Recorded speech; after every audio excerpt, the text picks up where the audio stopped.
can get the basics down, know what kind of data points to plug into the right variables, you can have a perfect defense system against this. And it has three components. It requires you to understand induction, that's observation, that's the role of science and the limits of science, also reason, logic, the limits to that, so you don't conflate I'm stealing thunder from where I want to go later in the show, actually. But when you see people conflate like natural laws with natural law itself, like rules of science we observe are universal principles at the levels of laws of logic.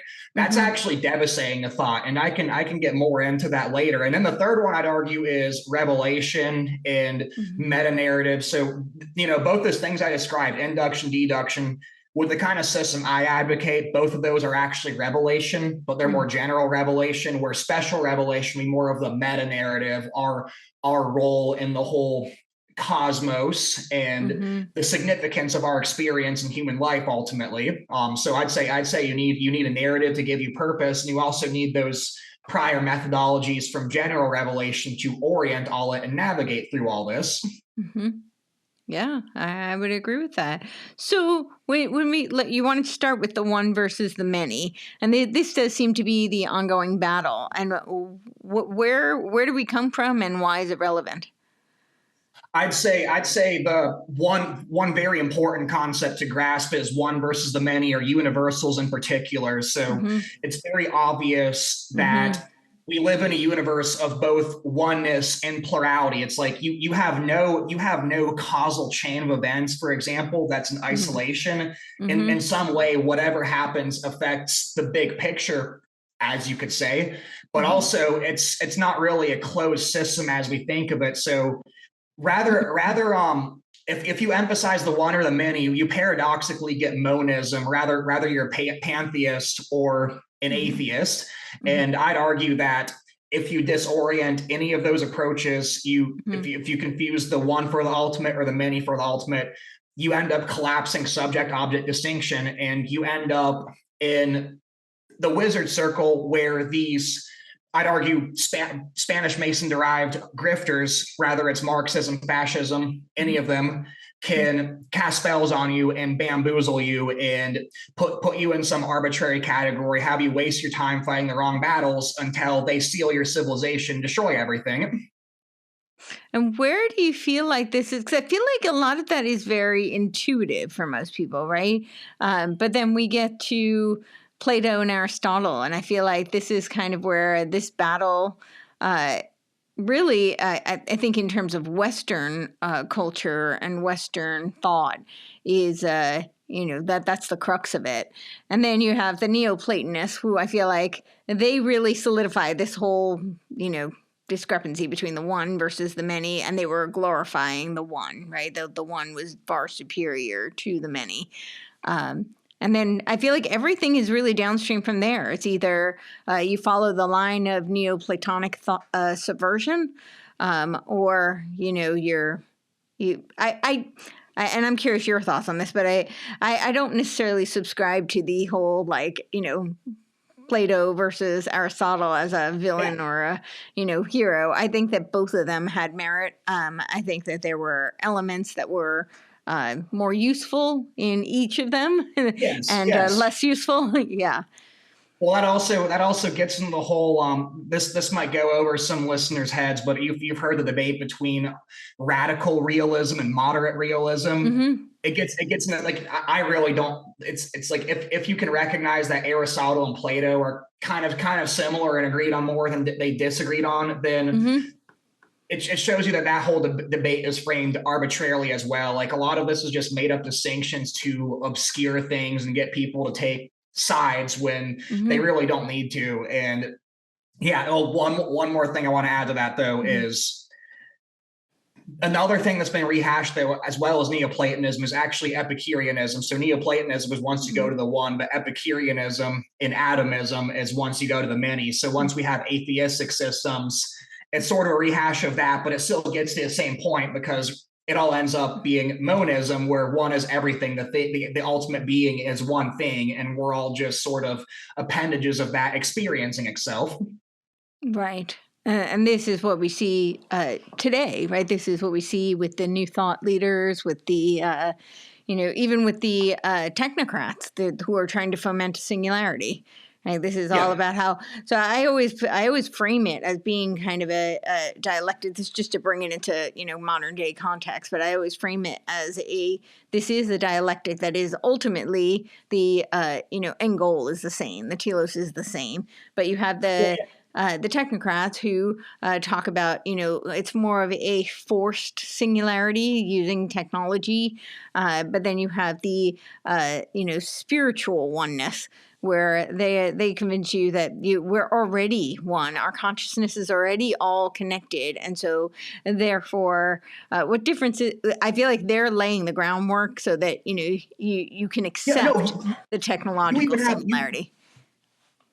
sorry, I thought Yep. you were almost. But no, I've seen like videos where people ask an AI question, like, "What's the fundamental meaning of the universe?" And the AIs actually get into.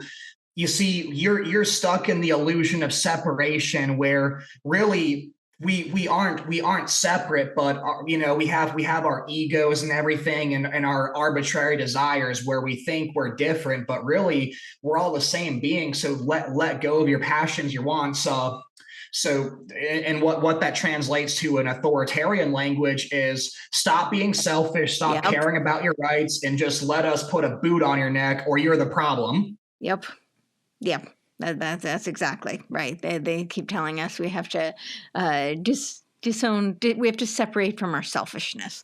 Our selfishness is the problem, right?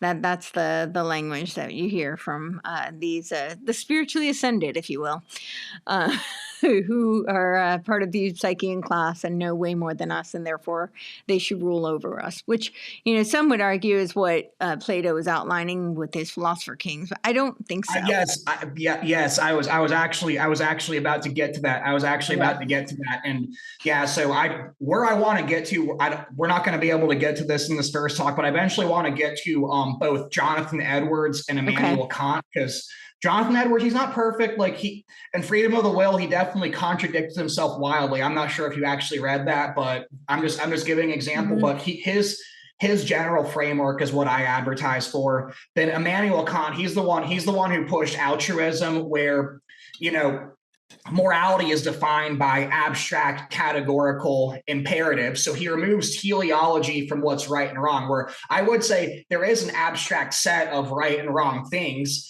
but it's Mm-hmm. derived from God's law, and God's law is based on his own character. And the best thing to do, the most selfish thing for us to do, if you define selfish as looking for your best interest, is to pursue a relationship with him and follow his. So he separates self-interest from this abstract law of categories that we need to abide by. And that's where you get like, oh, like you're not listening to the government, stop being selfish.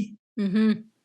Yeah, I just did a whole thread on Kant, and yeah, I feel Yeah, like I saw that. he was really a very instrumental in the anti-realist framework, and it was Yeah, done well, very.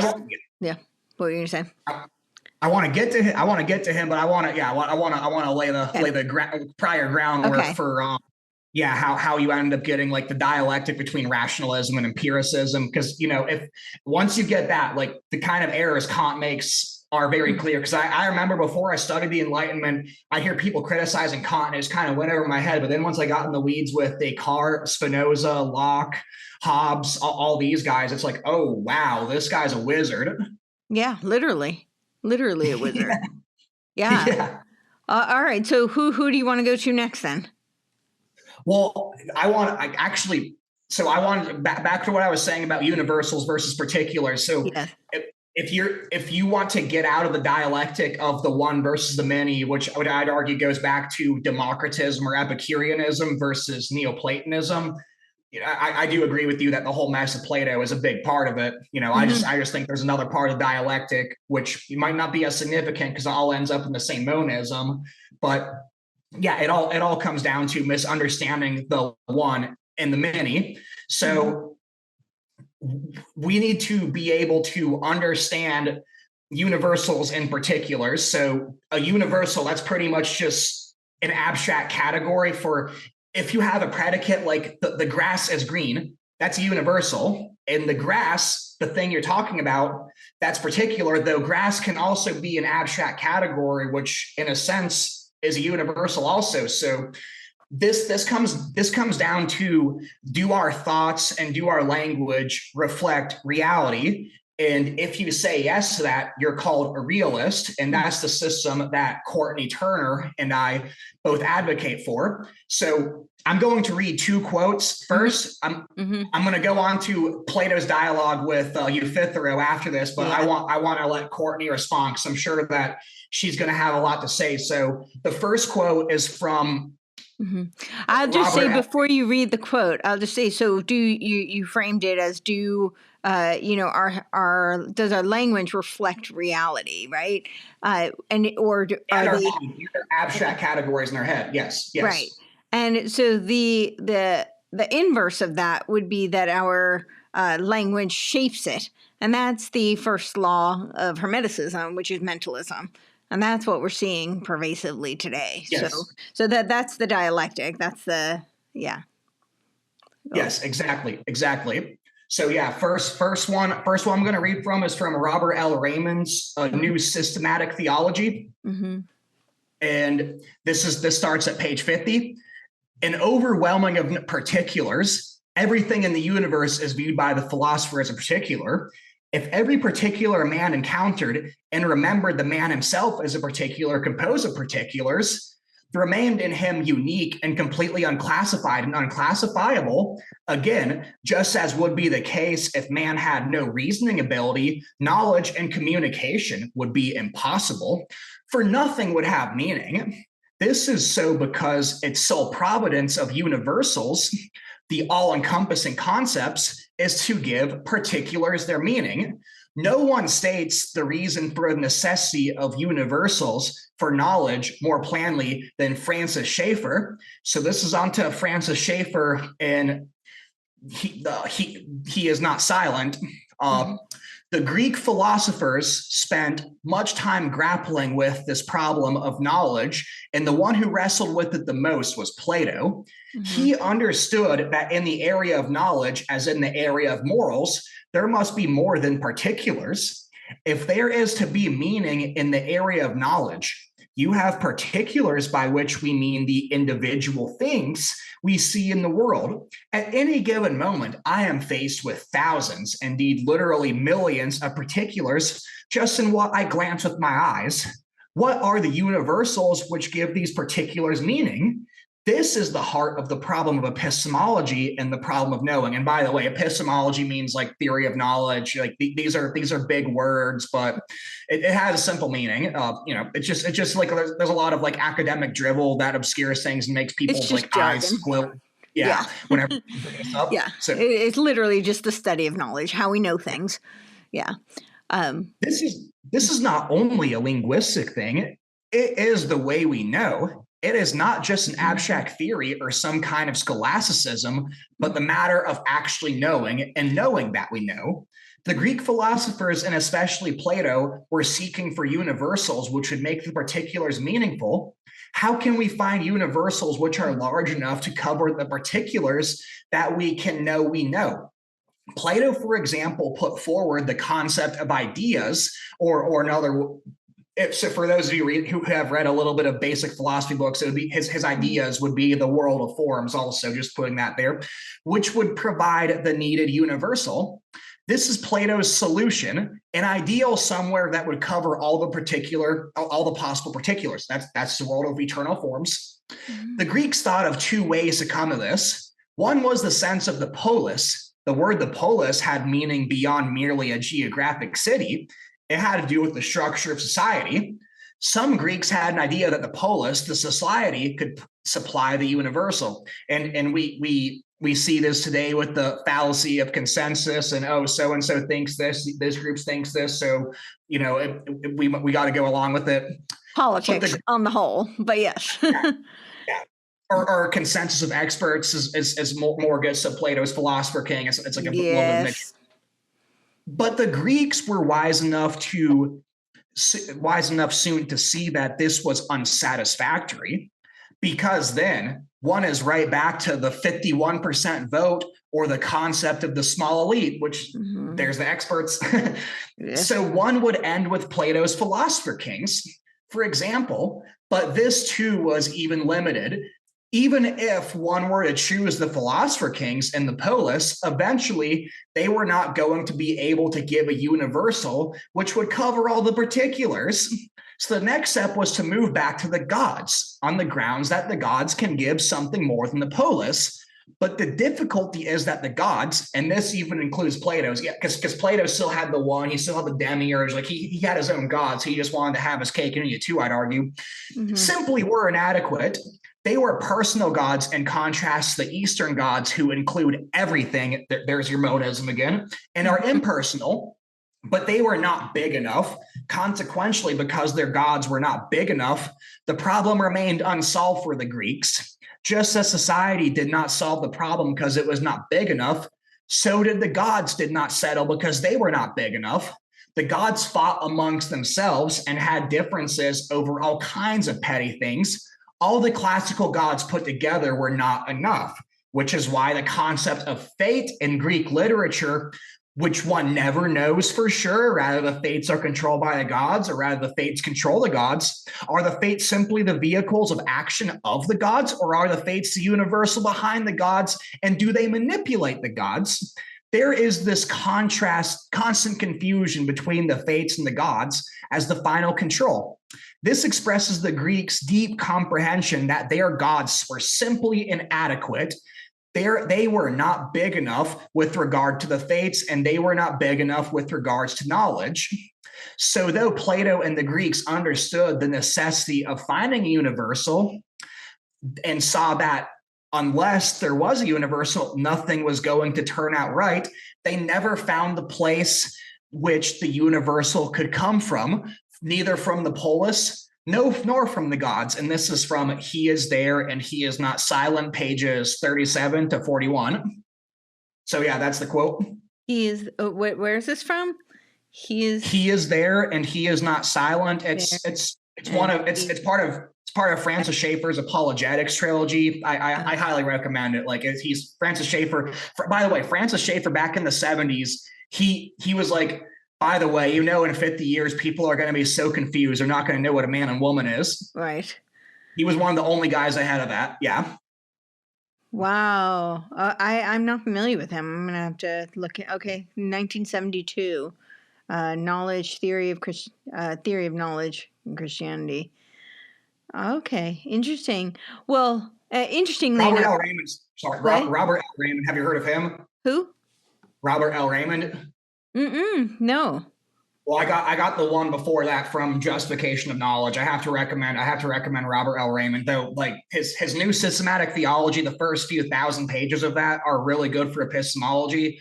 But he gets into some weird reform kind of stuff. I mean, I technically am reform, but he gets into some things that I consider a little bit nonsense once you get past the first few thousand pages on epistemology, but he's pretty good too. Okay. All right. Yeah. I will have to add that to my list. Thank you. Well, that was a great quote. Interestingly enough, Plato, we were discussing this, but Plato did say that you can't be a philosopher and an atheist. So he did have his God, but I would argue it was much more akin to a Gnostic demiurge type of, although not exactly, right? Because you can't, because it's a proto, and you can't superimpose that onto a framework that didn't exist at that time. So I have a problem with people referencing it that way. But he did definitely believe in some sort of a deistic kind of a creator. I would definitely argue that he did. Well, it was both a deistic creator, but then he also had he didn't really spell it out, but he tried having his cake and eating it too with the world of forms. So he ended up making the one, which would be the unity of the forms, another God. So it's like there's the God that's the blueprint, then there's the God that's the architect, and then of course you have the Gnostics running with that. So the Gnostics and Neoplatonists would turn would turn the world of forms with the eternal reference points. Like there'd be a form of justice over here, there'd be a form of greenness over here, there'd be a form of like pretty much every predicate, and they'd be orbiting the good. Well, the goodness, that was Plato's system. They changed that to the fullness, and you have these pleroma and archons around them, and eventually the fullness is the pleroma. Just for pleroma. Well, yeah. You had the pleroma, and then you had the archon. I got that mixed up. The archons would. So yeah, then they'd end up going back to like what Plato actually was criticizing, where wisdom would become Sophia. So they go back to personifying the forms, which Plato ended up trying to get away from in the first place. Also. Yep. Yeah.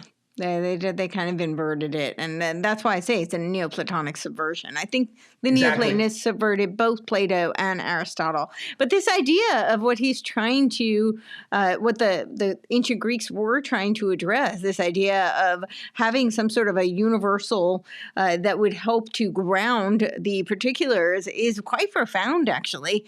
And I think it is really the question of all human existence, because it's just intrinsic that we are limited, right? We can't know everything, but yet we're curious beings, right? We want to know.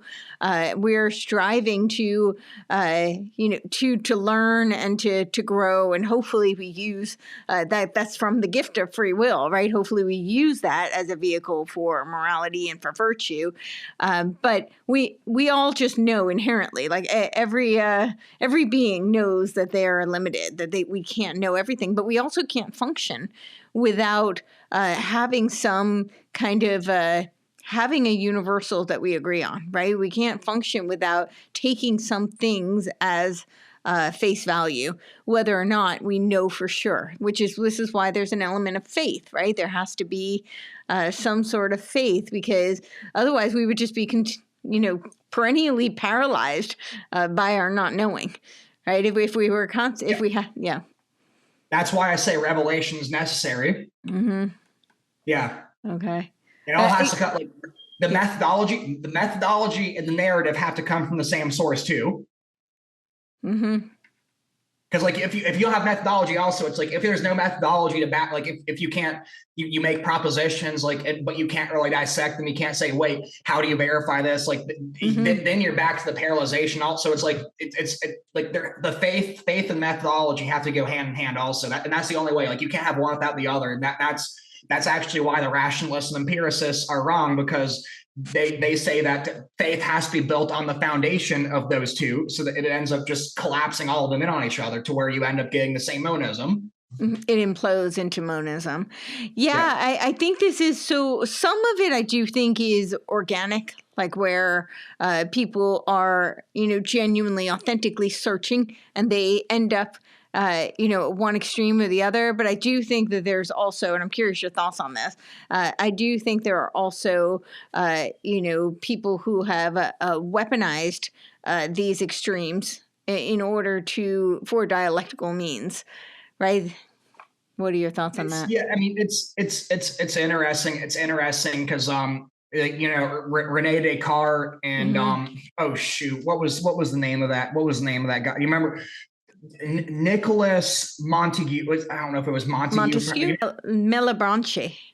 Malebranche, yeah. No, they were both Jesuit trained, and actually, Nicholas Maribonch, he was like a priest and had quite a lot of connections to spy systems. And Thomas Hobbes, I'm very suspicious of him too, because like Thomas Hobbes, he came in and was using Christian language to appeal to Christians, but then the way he defined things, he defined God and religion just out of the question. Like, yeah, we need to get all this out of the way. So it's like I think those guys are probably deliberate agents, but not all of them were. I think sure. Some of them would be sincere, but they would also be managed.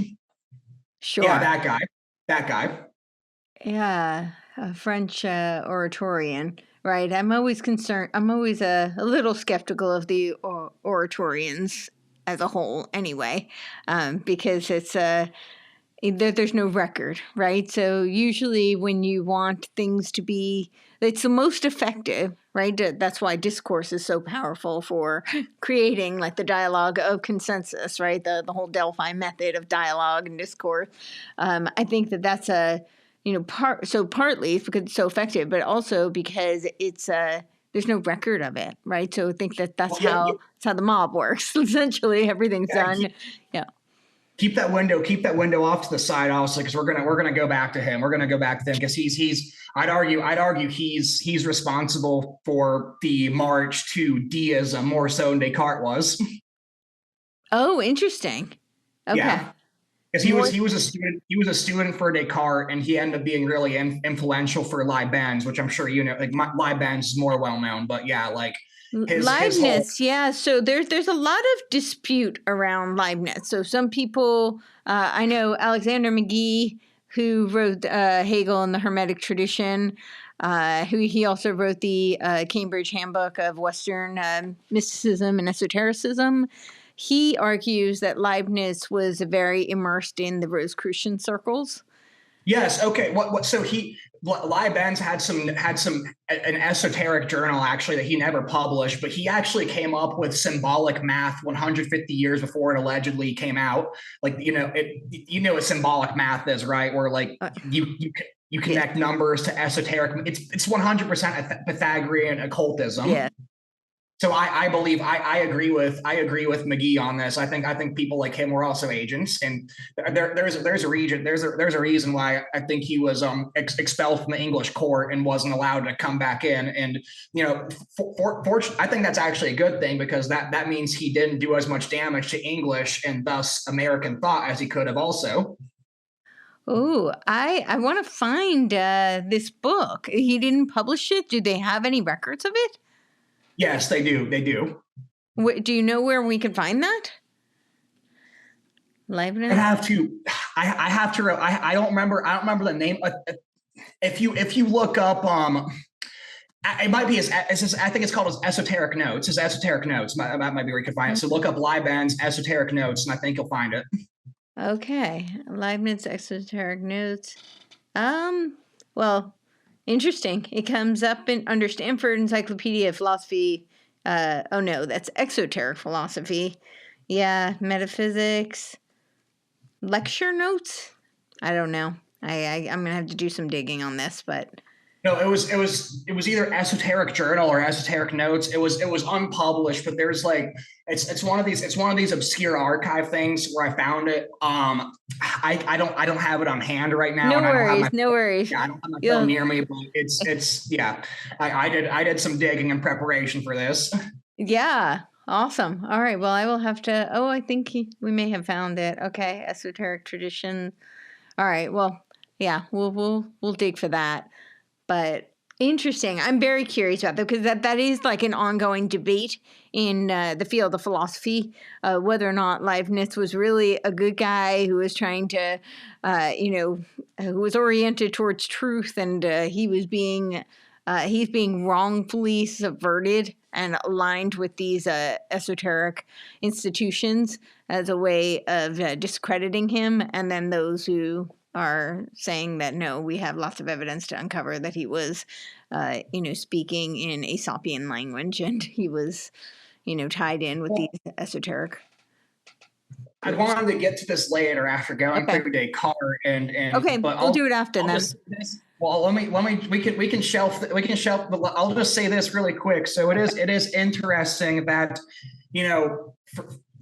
so Aristotle, Plato, when they were talking about the substance behind a particular, they called substance the universal behind a particular. So like the grass is green, or the idea of grass itself, they'd say that that's matter participating in a substance to give off instances of that substance. So what's interesting is Leibniz called that a monad. So on one hand, the monad was substance, and it could be framed as a plurality, but monad is also the Greek word for the one, going back to the one, the many. But then this goes back to that Nicholas, I forgot how to pronounce his last name, guys. He had something called occasionalism. So it's like substance is out here, and then it has this causal flow of instances, but they had this idea where like the occasions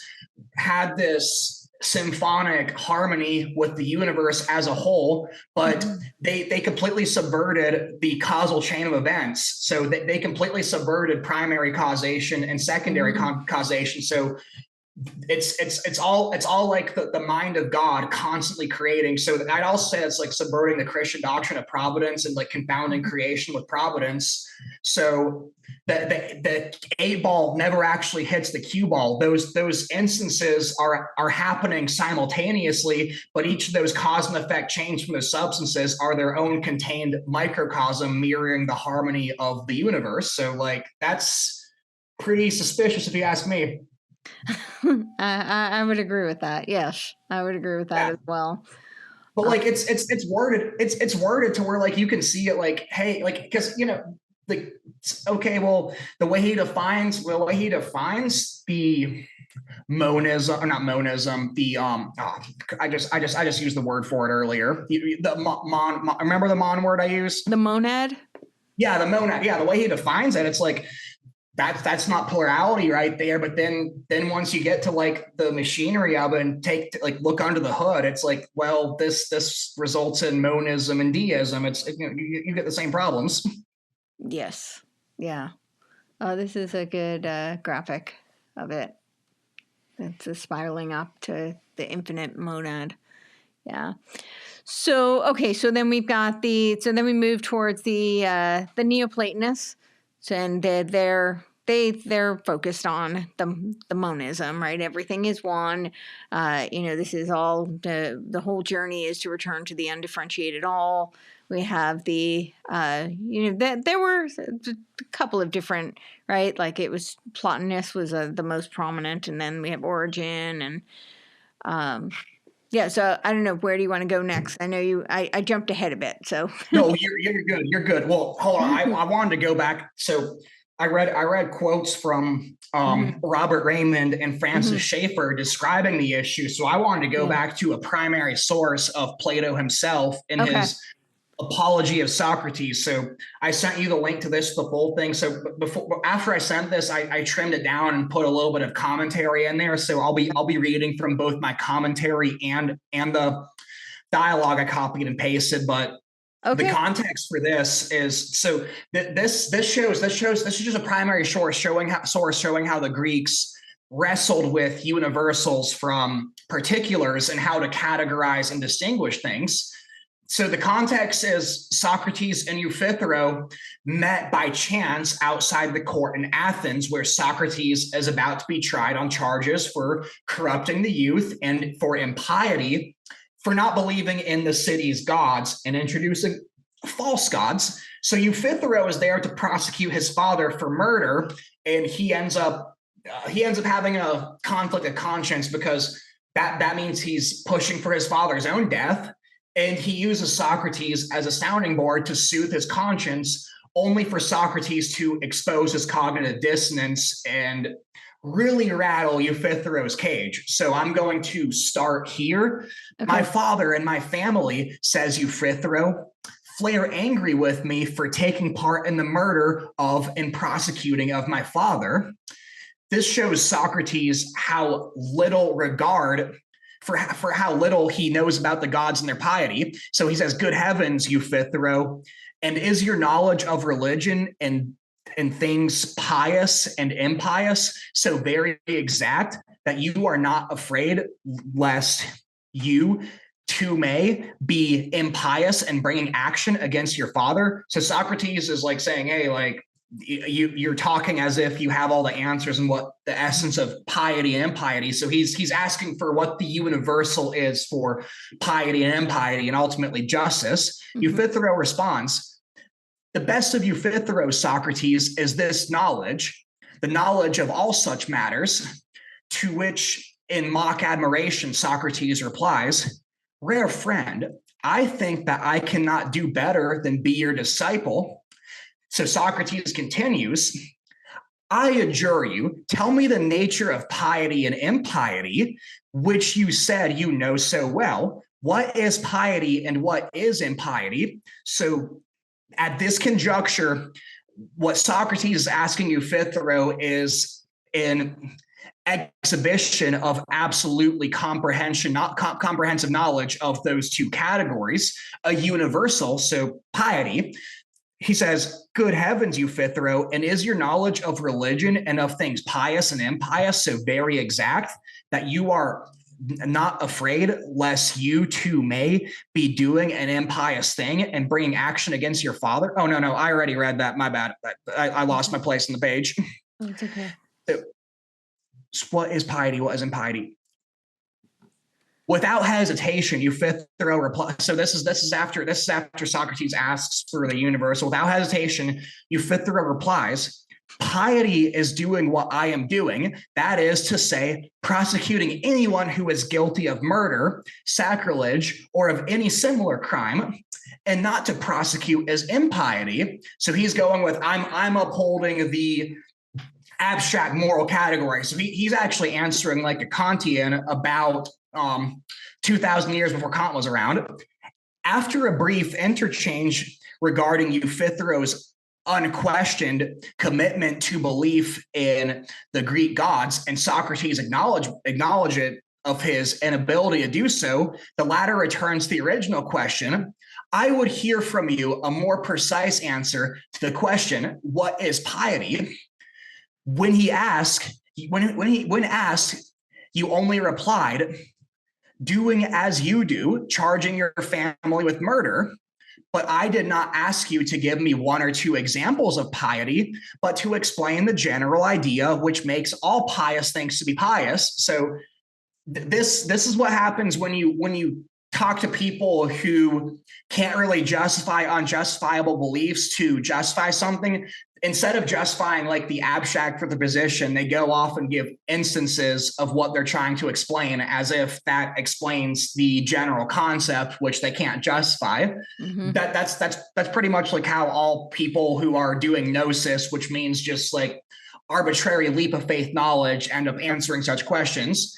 Socrates clearly indicates that if the particular examples of piety are to be such, there must be a comprehensive universal which gives such a character to them. Otherwise, such acts are open to any interpretation. But if an action can mean anything, it means nothing. So Euthyphro replies, piety then is that which is dear to the gods, and impiety is that which is not dear to them. So Euthyphro is willing to sharpen his definition when prompted by Socrates to the following: what all the gods hate is impious or holy, and what some of them love and others hate is both or neither. Socrates then asks, ought we to inquire into the truth of this, Euthyphro, or simply to accept the mere statement on our own authority? What do you say? Because see, look, the problem is that the Greek gods don't like have infighting and squabbles all the time, and they're discussing individuals a lot of time. Like Zeus turned into a bull and raped Europa. It's like they're not a sufficient reference point. So reluctantly, Euthyphro replies, we should inquire whereunto Socrates probes. Yeah, we should just, that doesn't even answer. The point which I should first wish to understand is whether the holy is beloved by the gods because it is holy, or holy because it is beloved by the gods. So the Christians can actually account for this, because for morality to be objective, it must have its grounds in the being of God himself, who is the principle and fountainhead of all that is. Thus, as the true universal that both the piety and morality have their reference to, God, he has the authority to determine right from wrong, which he has decreed and revealed, which likewise is the standard for piety too. Of course, if it's objective, moral arguments can further be elaborated on instead of just asserted, like I kind of am in summary. Mm-hmm. But back to the dialogue. So is piety loved by all gods? Euthyphro, yes. Socrates, because it is pious or for some other reason? Euthyphro, no, that is not the reason. So it does not have to enter. So it doesn't even enter his head that it could be otherwise. it just is because it is. If you see Jay Dyer debate people like atheists on how to justify right and wrong, they just kind of go like, well, you don't hurt other people because it's just the right thing to do. They can't justify it. Like you see this conversation play out in so many different ways in the real world. Mm-hmm.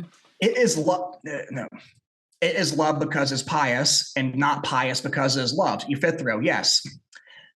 Then that which is dear to the gods, Euphythro, is not the definition of piety. Then pious has been acknowledged by us to be love of God because it is pious, not to be pious because it is love.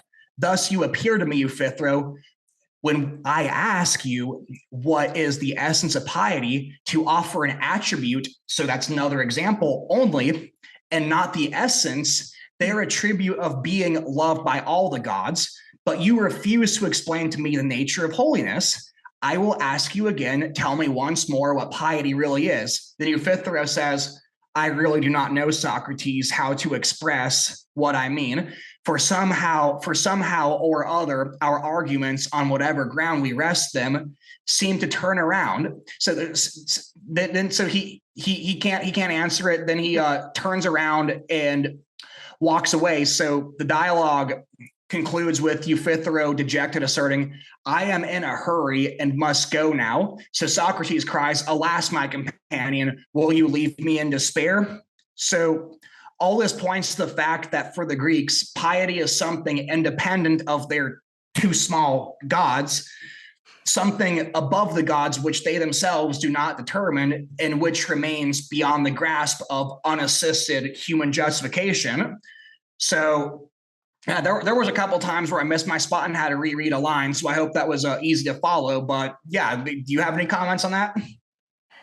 Yeah, I mean, it's a lot, and it's quite profound. Actually, it's really interesting that if you think about how, like, the timing of this, right? This is thousands of years ago, and it's proto-Christianity, right? So it's not like they have a frame. They don't have a reference for the context in which what he's really asking, right? Socrates is now asking him to go deeper than what he already knows, which I think is really fascinating. If you really think about it, in like, try and put yourself in that time period, to be asking those kinds of questions it's really profound, which to me indicates that there's something intrinsic in humanity that wants to know. There's something intrinsic in humanity that does know, that it does have an intuitive sense that there is something universal, that there is something that can make that can be. I think the way to simplify this is that there is an absolute truth, right? There is I mean, you could say that that's and that comes from God, that's determined by God. But just even to ask that question is really profound. I mean, that's really what strikes me whenever I read these things. I don't know, that is really, but the way that he pokes at him until he basically has to reveal that he doesn't have the answer. And I think this is so interesting because it's so relevant today. We see this all the time. It's see like this type of Jay Dyer Twitter space. Yeah, well, that's true. But I think not just in, not even just in religious battles, right? I think you see this type of sophistry both wittingly and unwittingly, where people think that they are sitting on a very solid foundation, and it's not until they're really forced to examine what they think they know that they realize that they don't know. Now, of course, there are always, bad actors who are intentionally, operating, sophistry, and there are people who are doing that for the purposes of intending to mislead or steer, or in the larger context of propaganda for social engineering. Those of course exist, but I think oftentimes people think that they're sitting on a very solid foundation, but they've never looked at the foundation itself, and so they really think they know what they don't know. They have no idea what they don't know.